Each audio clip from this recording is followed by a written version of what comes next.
I always thought that the clearest critique was never really offered, and that is that it neglects economics.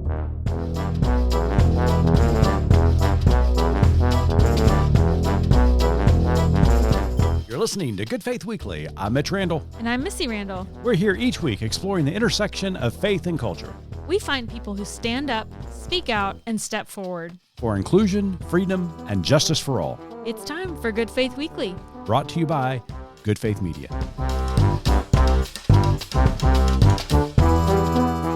Welcome to Good Faith Weekly. On this episode, Missy and I are going to catch up. We're also going to mourn the passing of Dolly Parton. And then later on the pod, we sat down with Kristin Ko-bes Du Mez.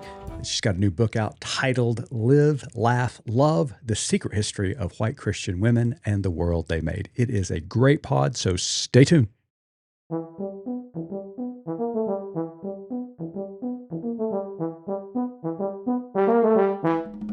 Hello there, Missy. Hey, how are you? I'm well, and you? Meh. Meh. Meh. All right. What's going on this week? Well, I mean, first we lost Dolly Parton. Then we lost Tim Curry. I know. And once again, Oklahoma has proven this week that we have lost our damn minds.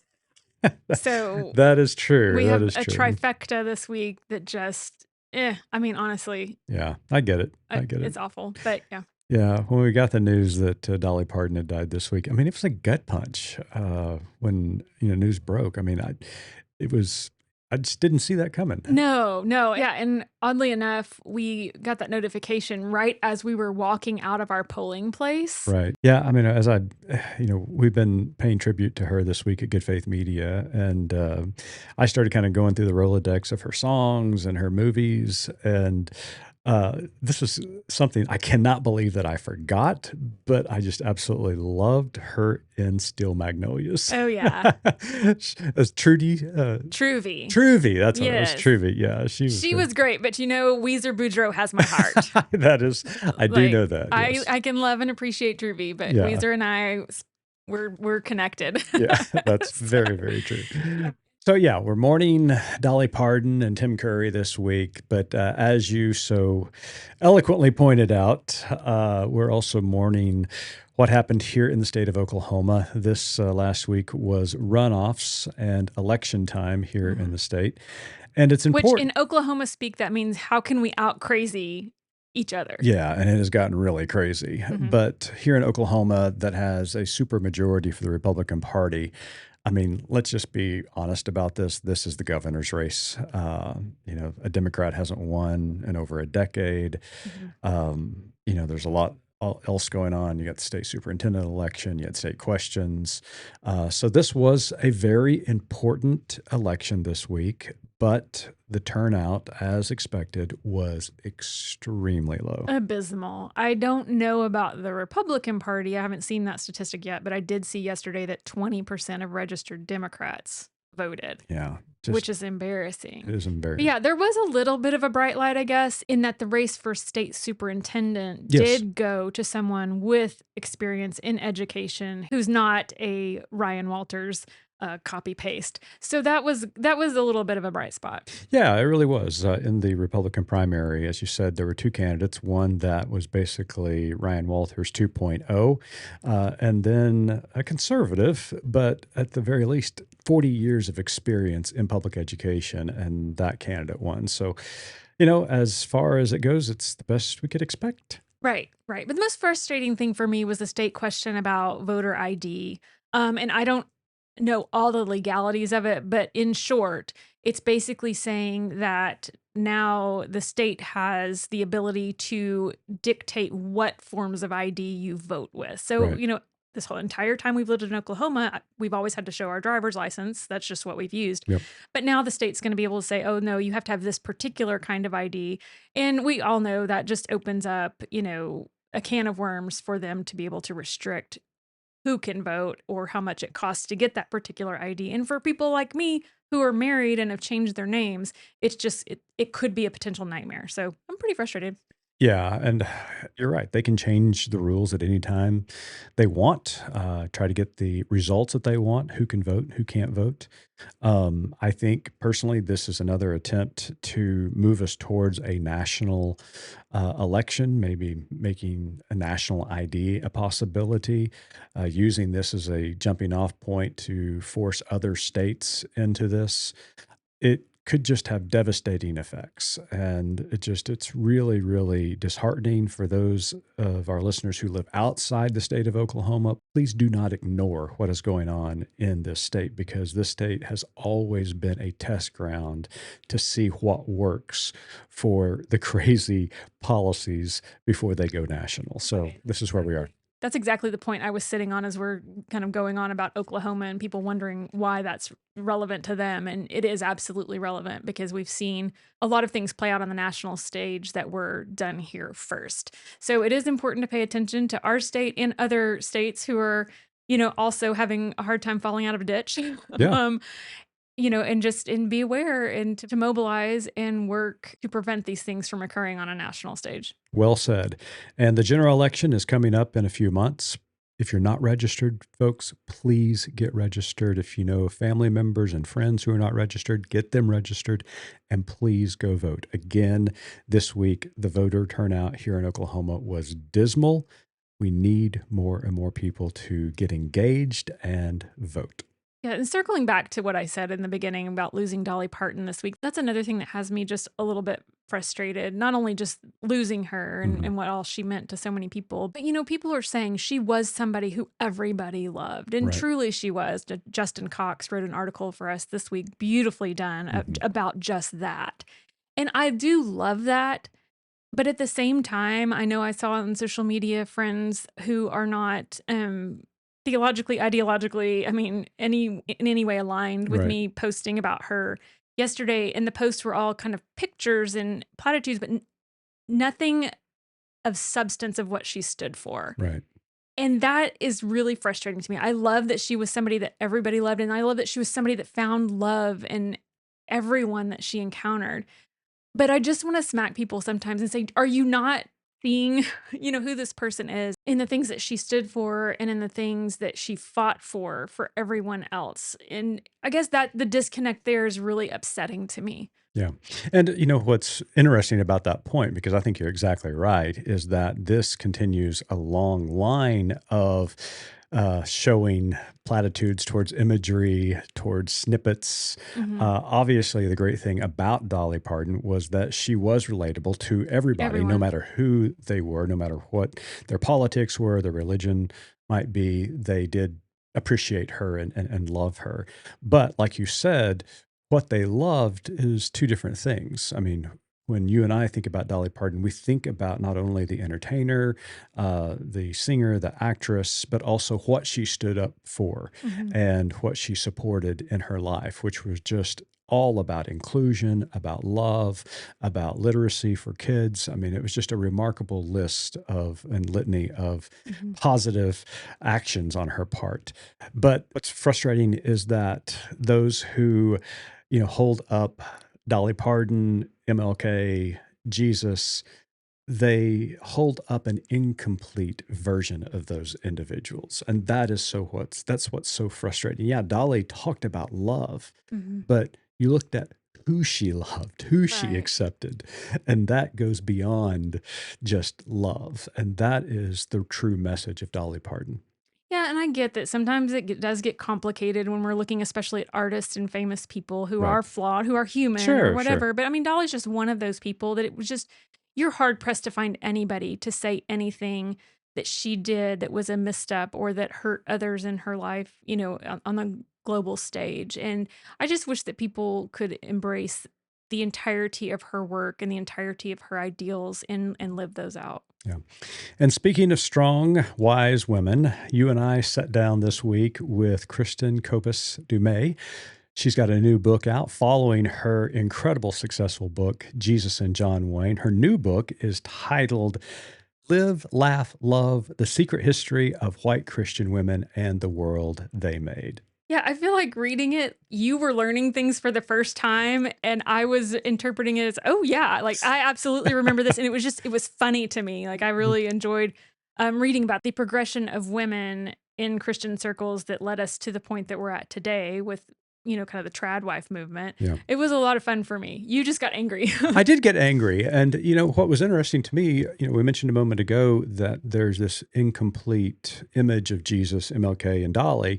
Well, I didn't realize that there was this incomplete story that had not been told. And so, what Kristen does is she gives us more of this story of how the religious right has been so influential within the United States of America. And it is a fascinating story, but it's also an infuriating story because, yes, I did get angrier and angrier as I read the story, but it's just extremely well researched. But what was interesting to me is when I would come out and talk to you about these, I mean, you did have a reaction. You thought it was Yeah, funny. yeah. When I say it's funny, it was just as you get into modern day, I'm like, yes, I remember this, and I remember having to deal with this and this and this. So it was just relatable. Yeah. So she talks about how multi-level marketing and direct sales played a part of this Oh, movement. yeah. And, I never went to one of those events, but you did. And so I'm sitting there saying, I knew you went to these things, but what happened? What went on there? First of all, I didn't like them ever. And something dawned on me yesterday. I think I figured out why I never got sucked into this Mhm. system. One, because it relies on positivity. And this is something that I just don't have. You know For this. all of our listeners out there, I know that comes as a And shock to you. it's toxic positivity. Yeah. And so that always rubbed me the wrong way. And I never did enjoy things that were just like ladies things, I Right. just didn't. But anyways, yes. So I had to go as a pastor's wife, especially was somewhat loosely obligated to go to all of the Pampered Chef, Home Interiors, Creative Memories, Mary Kay, Arbonne, all of these that I went to. And it's so frustrating because it is so manipulative. Friends are forced to recruit friends. They're forced to sign friends up to give their money, to buy things. And light bulb moment, that's basically the evangelical church. I know. Would you and Kristen talk about that in the interview? I mean, it was just my mind was over here just being blown away because it's like, you two are exactly right. That's all it is It's just MLM.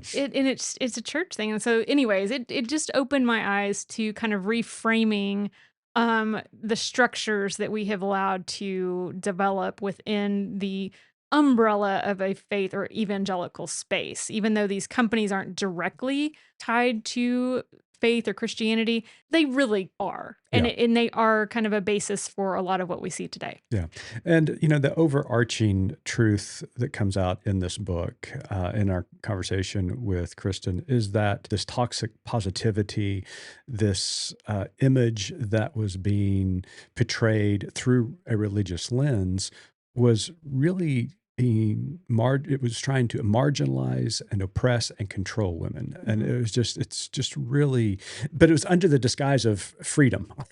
And that's what was just so, it just made me so infuriated about And the this message. patriarchy has been brilliant about this. Oh my gosh, yes. Because it has convinced women that if you do all these things and you treat your husband this way or you do this thing in your business, you can manipulate people to do what you want them to do. Basically, they're making you do gymnastics, play Twister, and walk on a balance beam all at the same time in order to get people to do the things that you want them to do, which in all the while is doing nothing but making your life ultimately harder and more miserable. Yeah. Well, I can contest that in our relationship, that is not a problem. So thank you so much, Missy, for not giving into the patriarchy and not being controlled or trying to control me. Or being positive. That's right. Right? Yep, exactly. You are free indeed. I'm free to be cranky. Yes. Missy and I will be right back with Kristin Ko-bes Du Mez to talk about her new book, Live, Laugh, Love. I'm Callie Cawthon-Friels, Director of the Faithful Pride Initiative at Good Faith Media. Through Faithful Pride, we seek to elevate the work of queer people of faith who are changing the world in beautiful ways. LGBTQ+ people are made in the image of God, just as they are, and as a queer person myself, I know that embracing my queerness has made me a better and more whole person of faith. Perhaps the same is true for you too. To learn more about the work of the Faithful Pride Initiative, check out goodfaithmedia.org.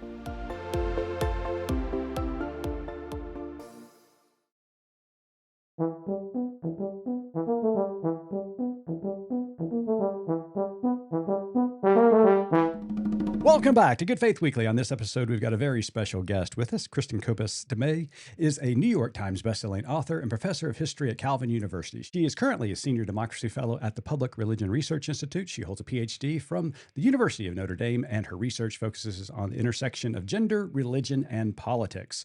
Her 2020 bestselling book, Jesus and John Wayne: How White Evangelicals Corrupted a Faith and Fractured a Nation, garnered international acclaim. Ko-bes Du Mez's newest book, arriving September the 18th, is titled Live, Laugh, Love: The Secret History of White Christian Women and the World They Made. Professor, welcome to Good Faith Weekly. Thanks so much for having me. Kristin, thank you for being here. I have to begin by saying I apologize if we keep you all day because Mitch and I really had some response and some thoughts. We did. That is fair. That is fair. There is a lot packed into this book. There's a lot, and the different ways in which we reacted and responded was really interesting to me. But I do have a quick flex that I have to put out Go there for for it. you. That I, growing up in a Southern Baptist church and then marrying Mitch and him being a Baptist minister, I have never once in my life had anything in my house that says live, laugh, love. So I didn't until recently. And now, as you might imagine, I am being gifted all kinds of live, laugh, love merch. And it's kind of starting to drive my husband crazy. Yeah. I bet. In fact, in the garage, we've got a lot of things that say #blessed on them, too. No. There you go. I know, There you go. I That received counts. that one. Ironically, a friend got me that #blessed because she knows how much I just can't stand that. Anyways, I digress. This is not about me. We're gonna try not to make this about me. But you begin the book by saying this was supposed to be a fun book. Kristin, it wasn't a fun book. It was not. It was not. What happened? Oh my goodness. It started out, it was supposed to be a lighter alternative to Jesus and John Wayne. And I really wanted to look at kind of the women's side of things. And I knew up front it was going to be different. First of all, this isn't a book that just focuses on white evangelicals. It's a much broader story. And right up front, I had the idea for the title. It was going to be called Live, Laugh, Love. And for any woman of a certain demographic, right, we know immediately what that is going to entail, at least on the surface. It's going to include Hobby Lobby and Christian romance novels and Mary Kay and Lula Rowe and Joanna Gaines and influencers and tradwives and all the things, right?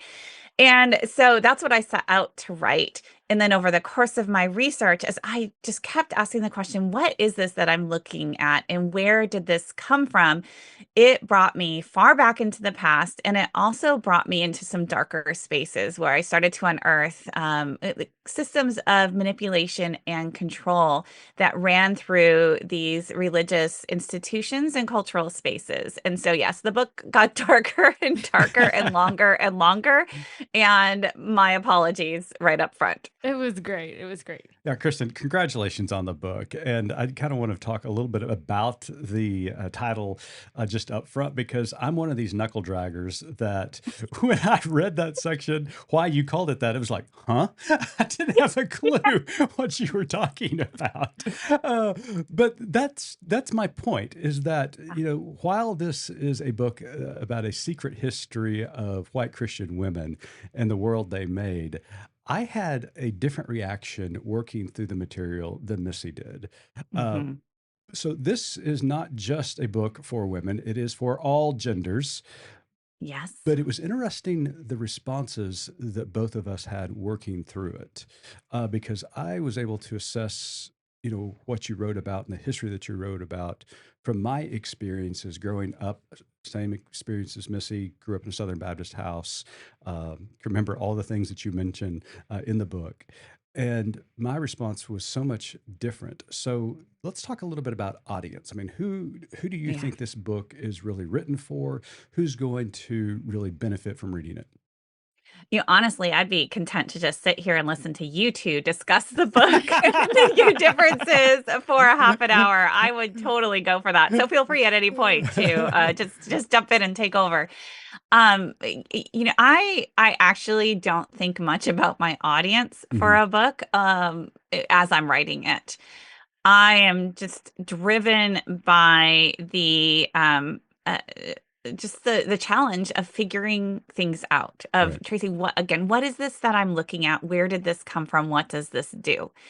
And but that said, like through the writing process, and I have an editor, we are aware that there are intended audiences, but it's a pretty broad audience. So right up front, I say, this book is absolutely for the men in the room who have never heard of any of this, who draw a blank when they hear the title Live, Laugh, Love. And I will tell you that very late into the game, just before this book went into production, I had two senior scholars in American religion reach out to me, older white males, lovely people, loved the manuscript, and both said, you have to change the title. Mhm. These words mean nothing. This is too generic. It doesn't tell you at all what's in the book. And right, that's Yeah. a signal of, whereas when I give this, when I share the title in a room full of women, like they can literally like fill in chapter by chapter exactly what's going to be in that book. So I'm a cultural historian. This to me is a signal that this is a culture that some people inhabit, are fully immersed in, or very least are familiar with. And even if you are living in the same home with someone, depending on how closely you pay attention to what they're reading and what they're buying, and how they understand their faith through these products, you may be completely oblivious to them. So I say right up in the front, this book is for the men in the room who have no clue. Like, welcome. Exactly. Sit back, grab a chair.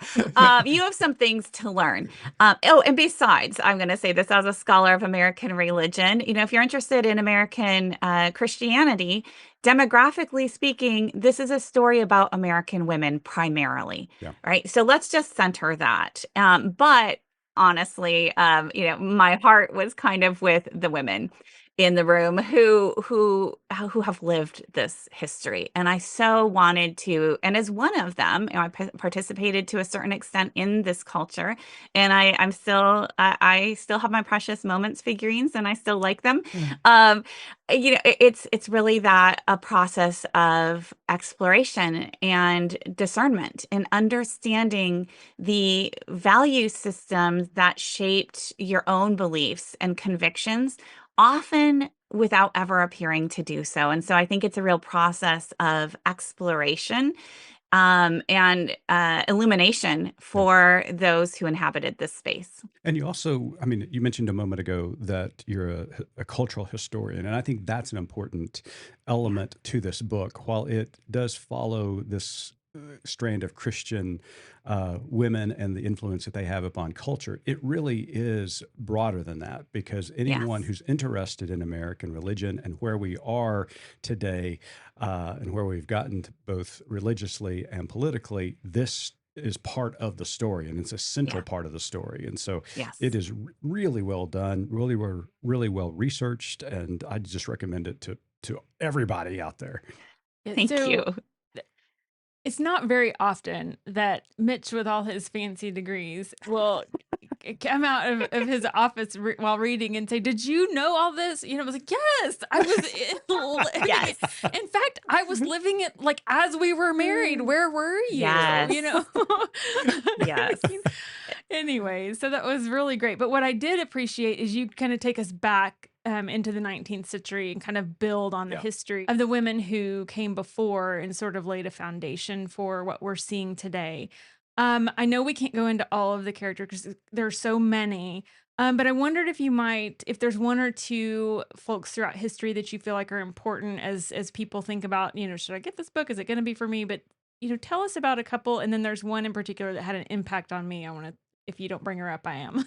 Okay. I mean, so many. I had so much fun exploring women like Catherine Marshall and Anita Bryant and Amy Grant, and then more recently, like Sarah Bessey, Rachel Held Evans, Nadia Boltz-Weber, Jen Hatmaker. I mean, there are just so many. But the two that I'll pick out, I think that can illuminate this more complicated, deeper history, are probably Hannah Whittle Smith, a 19th century holiness preacher. So yes, I'm a historian, and so we have to do some historical work in the first third of the book. And then Elizabeth Elliot is the second. And I imagine she might have been your choice, She's my or I know, one. Yeah. yes. I had so much hope for her. Oh, isn't it? My goodness. Mhm. I became obsessed with Elizabeth Elliot writing this book, but we'll get to her in a second. So first, Hannah Whittle Smith. What I did not originally intend to write about her. She's a 19th century holiness preacher, wrote one of the best-selling books in the 19th century, The Christian Secret of a Happy Life. And what clued me into her significance is I had started to research popular Christian women's books in the 1960s and 1970s, books by people like Elizabeth Elliot, Maribel Morgan of the Total Woman fame, Catherine Marshall, the author of Christie. The mentor, Christie's mentor in that work of fiction is actually based on Hannah Whittle Smith. And I was also researching multi-level marketing companies, and Mary Crowley, one of the first kind of evangelical multi-level marketing gurus, also cited Hannah Whittle Smith as an inspiration. And I thought, okay, I'm a historian. What is going on here?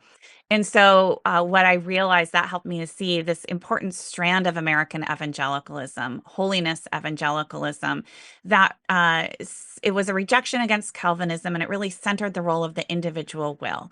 Trust and obey. Everything comes down to belief. And when you believe, spiritual laws will kick in. God will act predictably, and you will be blessed with holiness and with happiness. And this is just the promise. It's the guarantee. And I see how that evolved into the charismatic tradition and into prosperity gospel teachings, which I think you can see that's obvious how that happens. And I also looked at how that developed in tandem with the philosophy of New Thought, which later we call positive thinking in more secular spaces. And so really one of the central threads of this book is the connection between holiness evangelicalism, charismatic Christianity, and positive thinking.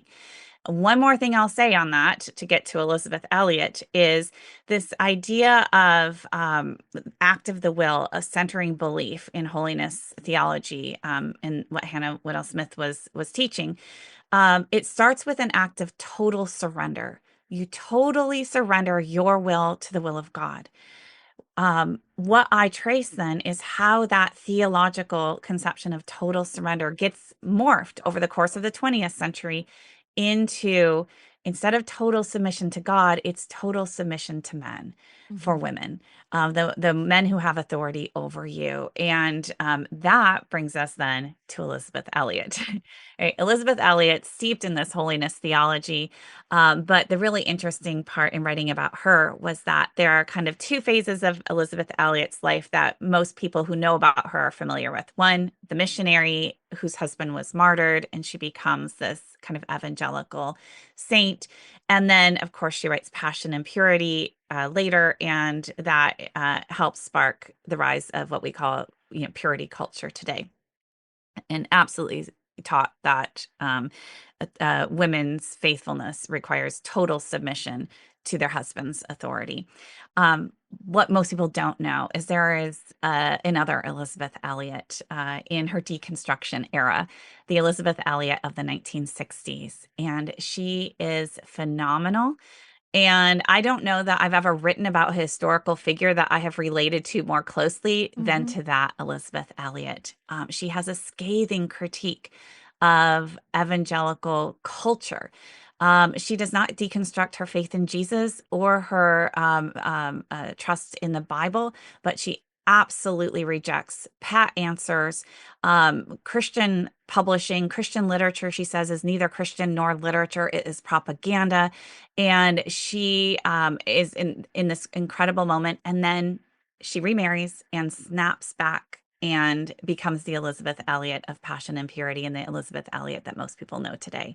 So honestly, I mean, her story is so poignant and so challenging, and I think ultimately just really sad. Yeah, I was cheering for her. I did not know her before your book. And so I just thought, okay, great. She's on this trajectory. And then all of a sudden, it's just snapped back. And I was, what happened? But Yeah. The thing I related to most that I've got several quotes from her, but I have also a note that you wrote about her, which was positivity was not Elliot's strong suit. And I never have I been like, okay, she sees me, right? Whoa. Yes. Right. She was like pushing back against these cultural ideals of femininity and positivity and the pat answers and the Right. clear, everything is going to work out for if you trust and obey. Like in her own life, that did not happen. Mhm. And that's actually a story of this book over and over again. The Mhm. women who are preaching or teaching a particular strand of Christianity and promising all these blessings are going to happen if only you obey, if only you submit your will to God's, if only you as a woman submit to your husband. You're going to have a happy marriage. You're going to have mind-blowing sex. You're going to have all the good things, #blessed. Mhm. But over and over again in real life, the actual lives of these very women, that doesn't happen. And then it's a moment of crisis. And they respond in different ways. Some double down. They double down, discipline harder, right? Mhm. Yeah. Believe harder, all the things. Some walk away from the faith. Some, like Hannah Smith and Elizabeth Elliot and others, end up actually redefining happiness itself because they believe so much that God has promised this. This is like core to their theology. They are not experiencing it. And so they decide, well, I guess happiness isn't actually a feeling after all. Deny your emotions. Happiness itself is an act of the will. Say you're happy and it counts. Yeah. And you can just see how these women end up then, some of them enduring decades of abuse, Mhm. of hardship, of actual suffering while holding on to these promises that did not come true in their own lives. And that leads into my question, Kristen. First of all, I want to say there needs to be a trigger warning on this because literally, when I walked out one time to ask Missy if she'd heard about something, she had this horrible look of disappointment on her face, and she said she went back. Yes. And it was just like, wow. I mean, it was Yeah. quite. But then also, when you talk about trust and obey, I can remember as a little boy growing up and being taken care of by my great grandmother. Bless her heart. She was, deep Southern Baptist woman. If my brother and I did anything wrong, she would immediately begin to sing the old hymn, "Trust and obey. There's no Yes. other way." So, That's right. I grew up, my parents had a record with that song uh-huh. and a little girl sang it. And I just heard that over and over and over again. And, trust and obey. There's no other way to be happy In in Jesus. Jesus, Jesus. Yep. right? The To trust Christian and secret obey. of a happy life. It's Yep. all right there. But let me add, though, that some of these, many of these religious products, songs, music, books, objects, home decor, all these things, even as I'm providing a kind of critical reading, a critical framework of these things, that doesn't mean that they can't also foster genuine Right. Christian faith.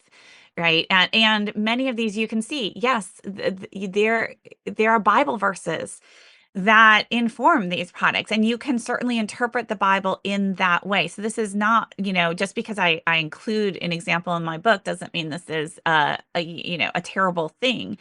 But as a cultural historian, I'm looking at the complicated sources of these products and the many ways that they shape people's convictions, not just making them, quote unquote, more faithful, but also how they shape underlying economic values, underlying political values, how they see the world around them. So the story is both deeply personal and then also always political. What was really interesting to me as we read through the history of the book, that there is this mentality of positive thinking will make it happen, Yeah. and then you start bringing in characters such as Norman Vincent Peale, Billy Graham, as well as Oral Roberts. And when you brought up Oral Roberts, again, another trigger warning because I grew up in Tulsa, Oklahoma, on the South Side. Oof. And so I got to live side by side all of Yeah. that craziness. And I can remember, all of this, the language that they would use was very repetitive. They would continue to say this over and Yes. over again. Graham with communism, Oral Roberts with, the healing nature and, basically money. And if you give me money to build, it was always fascinating to me that a faith healer wanted a hospital, but but Right. nonetheless he did, and would convince people by saying it over and over again. So how did this formula of positivity and the repetitiveness of it, saying it out loud over and over again, you can see that today, Yes. especially in characters like the current president of the United States. Yes. So how Yes. does that factor in? Oh, I'm glad you brought up those three figures too, Norman Vincent Peale, Billy Graham, and Oral Roberts. And I deal with them all in one chapter. And at that point, I was worried that my readers would be like, hey, wait a minute, this is Hmm. supposed to be a book about women. Why Right. do we have to read about all these men? But trust me, you kind of do. Yep. And it becomes clear as the book goes on. But that chapter is titled Different Sides of the Same Street. Hmm. And that's a quote from Norman Vincent Peale talking about himself and Billy Graham. And then I throw Oral Roberts into the mix too, for good reason. Essentially, when we think of American religion, especially those of us who are scholars, we'd like to think of kind of discrete boxes. You've got fundamentalism and then you've got evangelicalism. And yeah, there's a little overlap. Over here, you have the charismatic prosperity gospel preachers, and they're not the same as the neo evangelicals, right? And then you've got the mainline, and that's something else entirely. And they're I just discovered that none of those categories work. They all break down when you look at mid-century, mid-20th century, and they were well aware of it. So they were working different sides of the same street. What is that? Is it gospel evangelism? Well, among other things. And some of the other things include the promotion of free market capitalism, anti-regulationism, anti-New Deal liberalism, right? This is just through and through. And their teachings that, no negativity, only think positive thoughts. Doubt is of the devil. All of that absolutely plays into the hands of corporate America. And Hmm. there's probably the clearest place you see that is actually in somebody like Rich DeVos. He just says all the quiet things out Yeah. loud, right? And so you need to trust that, the corporate bosses or your upline in a multi-level marketing company have your best interests in mind. They actually love you and you should love them.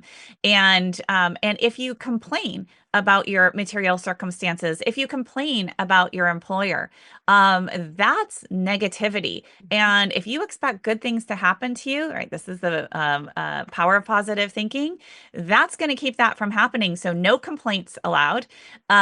Everybody has an equal opportunity to succeed. Everybody can succeed if they just follow these rules. So guess what? If you aren't succeeding, if you are not prosperous, it is not structural racism that you are up against. It is not economic inequality. It is not wealth inequality and corporate power and corporate corruption. Absolutely not.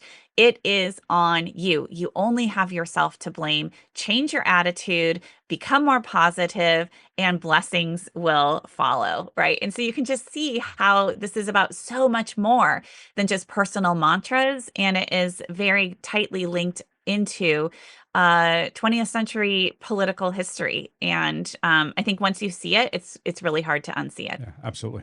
Okay, enough about the men. Yes. Let's talk about feminism and women's lib, in particular the 1960s, Betty Friedan, Gloria Steinem.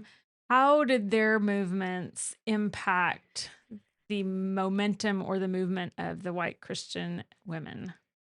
Yeah, I mean, they actually helped fuel it Mm-hmm. in a sense because women like Helen Andelin, a Mormon woman who wrote a best-selling anti-feminist book, although she insisted she didn't really know about feminism, and Maribel Morgan kind of wrote the evangelical version, sold 10 million copies. Her book, The Total Woman, it was the best-selling nonfiction book in the United States in 1974. These are not fringe figures, even if they've just been kind of, get an eye roll maybe from serious scholars, right? These are deeply influential women working in tandem with people like Phyllis Schlafly, who is maybe more familiar to those who follow political history.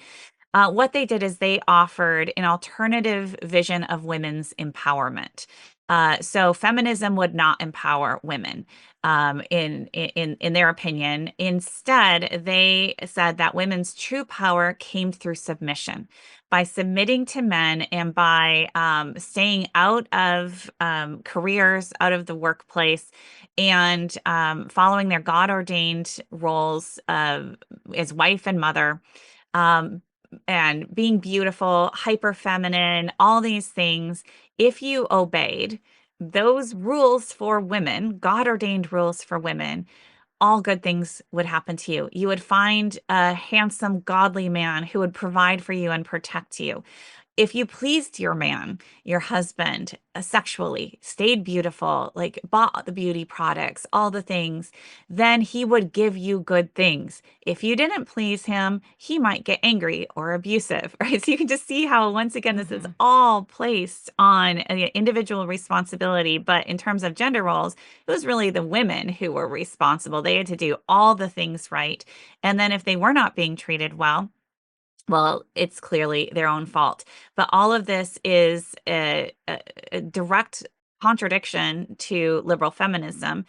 But millions of women embraced it as the more likely path to their own empowerment. And honestly, I think it makes sense. If I were a stay-at-home wife with maybe 3, 4 kids, without a college education, without any real job skills, in an unhappy marriage in the early 1960s, Betty Friedan says, go get a career, make something of yourself, be independent. And Maribel Morgan says, no, you're stuck here, but you change your own attitude and you can change your marriage and you can change your life. What's more feasible? Right. And so you can really see how these anti-feminist influencers, if you will, really used the attention that feminists were getting and leveraged that. I mean, Helen Andelin actually wrote, National Magazine saying, hey, you featured Betty Friedan. You need to feature me as this counterpoint. And I think that in our histories, we have tended to focus more on people like Betty Friedan and the liberal feminist movement, when in fact this counter movement of conservative femininity, promising empowerment, was as influential, if not more influential, certainly in hindsight. Wow. So one of the things that I kept coming back to as I was working through the material, Kristin, was the continued mention of free market capitalism. Yeah. And the more, as a trained pastor, as, a quasi historian, lover of theology, practitioner, one of the things that continues to come back again and again is that free market capitalism is behind a lot of this. You want to think it's religious conviction or conscience, but you scratch deep enough, you always find free market capitalism. You don't have to scratch very deep. Right. That's right. So that continues to come up. So, I mean, you've already talked about multi-level marketing, direct sales. So I guess my question is, in movements like this, and the one that you chronicle in your book, did you walk away thinking, okay, there is an even shadier history to this, because it is power brokers trying to manipulate religion in order to profit from the people that they are affecting? Yeah. No, that well said. Yes. Like I said, the book got darker and darker as I researched and wrote. If we go back to Jesus and John Wayne, as you might be aware, it faced a lot of criticism inside certain spaces. But I always thought that the clearest critique was never really offered, and that is that it neglects economics. And I really wanted to make up for that. So I could offer my own critique of Jesus and John Wayne that was actually, I thought, much more powerful than many of the criticisms that were offered up back in the day. And so I really wanted to make up for that. And the 1930s is such a crucial decade here. And that's where you can see, yes, very powerful corporate leaders understanding that their power in American society was under threat. It was the Depression. And corporations were not looking so good. People were angry. Was the country going to fall to socialism? This was a very real possibility. And then FDR comes along with his New Deal, a government intervention, regulation, and they realize they have a PR problem. And they also realize they have the tools available to address it. They are advertisers. But they understood that their key opponents were actually Christians and Christian pastors who were preaching social gospel Christianity, who were preaching social justice and the rights of laborers. And so there was a concerted effort to mobilize pastors on their side and to preach the gospel of free market capitalism. And this fit very well in the particularly by the late 1940s, when everybody was against communism. This was the early Cold War era. Evangelicals were at the forefront of this movement, but they were hardly alone. Mainliners, I mean, it was consensus era.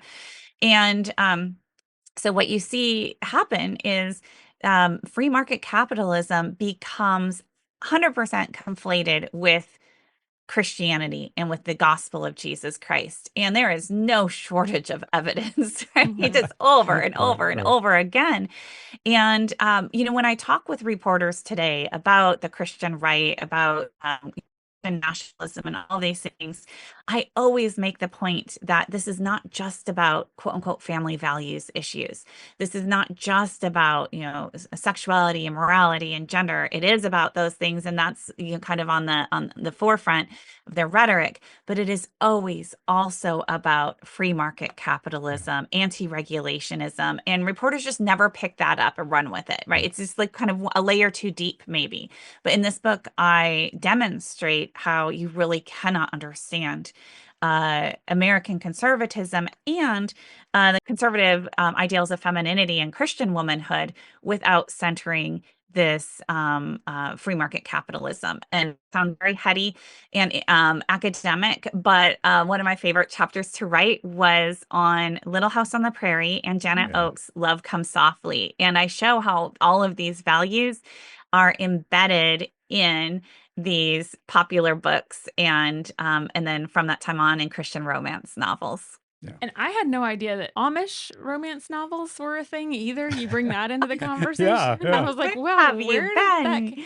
I know. I didn't know any of this. I didn't. Yeah. So anyways, but Huge industry. It's just massive. I had some fun reading. Curiosity's going to get me. I'm going to have to go read one of these now just because I You need have to know. to. You have to. Okay, well, let's fast forward and bring this all full circle now, and let's talk about the trad wives movement. And I'm going to tell you that I don't know, a few months ago, you're going to tell on me, I'm aren't you? telling on you, you're yes. Because because again, you just came out with this whole what in the world's been going on right under my nose. Yep. So we were in the car and Mitch said something about, what is this trad wives movement? And it was one of those things that I didn't even know how to explain it because I told him, I said, it always is. It has been. It's like asking a fish what is water. Like, how do you not know what this is? And so I didn't know quite how to explain it to him. But from, moving forward from the feminism movement to, like you said, mentioned Amy Grant, to purity culture, to the mommy bloggers, all of these things that built up into this. So kind of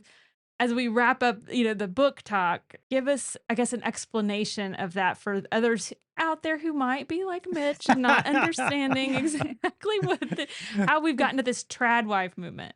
Yeah. One of the fun things for me in writing my chapter on women's bloggers, Christian women bloggers, starting with Ann Voskamp and then moving up through, Jen Hatmaker and Sarah Bessey, Rachel Held Evans, and others, was to see how changing technology and digital technology actually shaped the content produced and distributed to Christian women. That bloggers like Ann Voskamp started just kind of doing their devotionals in quiet spaces on the internet, and women started finding them, right? And it was really to foster faith in other women. And then women like Sarah Bessey and Rachel Held Evans came along and used those spaces to process their questions, to ask their questions, and to, kind of deconstruct in public. And they gathered huge followings. Initially kind of just off the radar of male religious gatekeepers. And then social media started to change that, where it became harder to ignore these women, and you could find them in spaces even if you weren't following their blog.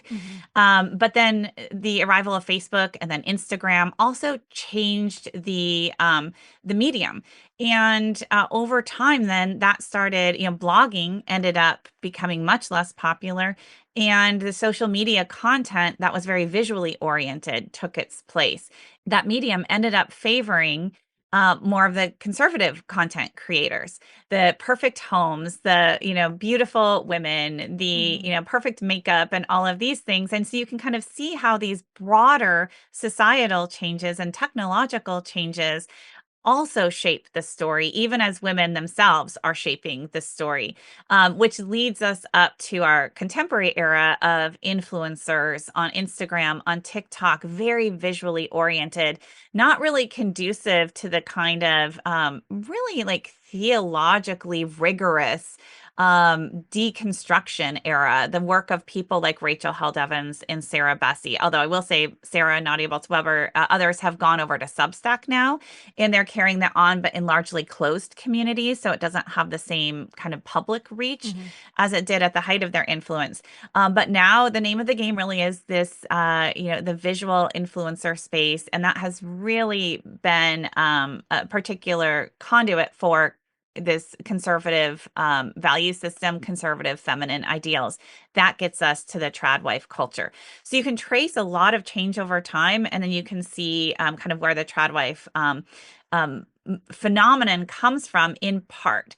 But what I will also say is, and I bring this out in at the end of the book as well, is the actual kind of tropes of femininity and of women's quote unquote empowerment by submitting their themselves to their husbands and to the male authorities, that is a very old trope. So while the trad wife phenomenon in and of itself, and that's very shiny, sparkly performativity, that's a kind of new thing, but there's a chorus of women who actually grew up as real trad wives, if you will, without the performativity, without the marketing. Like, they lived this life, and they are doing everything they can to call this out in this moment, to say, we lived this life. We had the promises of happiness, of empowerment, and our lives are wreckage because of it. And so there's the performative aspect, and then there's kind of the real values underneath it that are being packaged and sold, and those are not new. Yeah, you had a quote in there, and I just think this kind of wraps this up, when one minister said it was like terrible therapy. Women's ministries became women's miseries.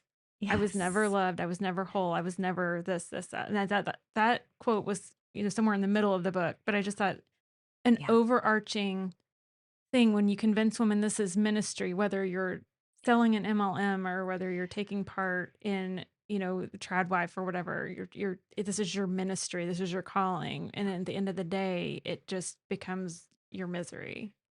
Yeah, and your power comes through your disempowerment, right? That's the promise. So give up all your power and you will have power and happiness. And well, what do those words even mean anymore in the end? The book is Live, Laugh, Love, The Secret History of White Christian Women and the World They Made. It is an outstanding book. I encourage all of our listeners to grab it on September the 18th when it's released. Kristin, thank you so much for being with us today. But before we let you go, we've got one last question for you, and Missy has the honor of asking it. So, Kristin, as you know, our tagline at Good Faith Media is "There's more to tell." So in light of your work and our conversation today, what is your more to tell? What is my more to tell? That you'd like to share with us, this thing that you're selling that we could sign up for? You're right. Yes. Honestly, it has been a little bit strange for me as an academic historian to become a kind of B-list influencer myself. Right? To move in those spaces and to have the platform to a certain extent and to realize the push and pull.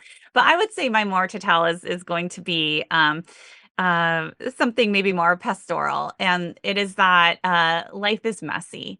It really is. And that our theologies need to be have space for that messiness, that promises of perfection, that promises of, hey, you do this one thing and these laws apply and good things are going to happen. I promise you that is going to set you up for failure.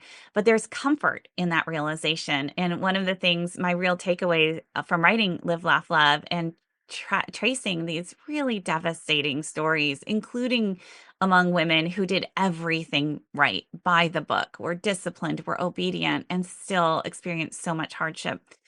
There's actually some comfort in that because we don't have to demand perfection of ourselves or of others. And so, grace and love need to abound. And so I guess that's my pastoral close, that there's grace and love.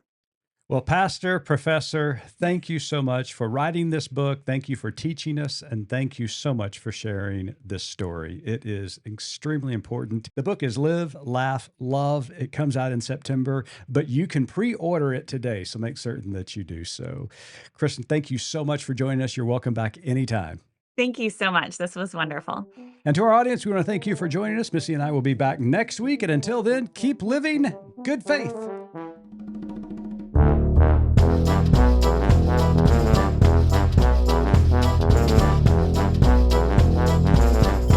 You've been listening to Good Faith Weekly, hosted by Mitch and Missy Randall. This weekly podcast from Good Faith Media discusses matters of faith and culture. Subscribe wherever you get your podcast and give us a like and a glowing review. We produce the podcast out of Norman, Oklahoma. Our music comes from Pond 5. And we're supported by listeners like you. Learn more about us at goodfaithmedia.org.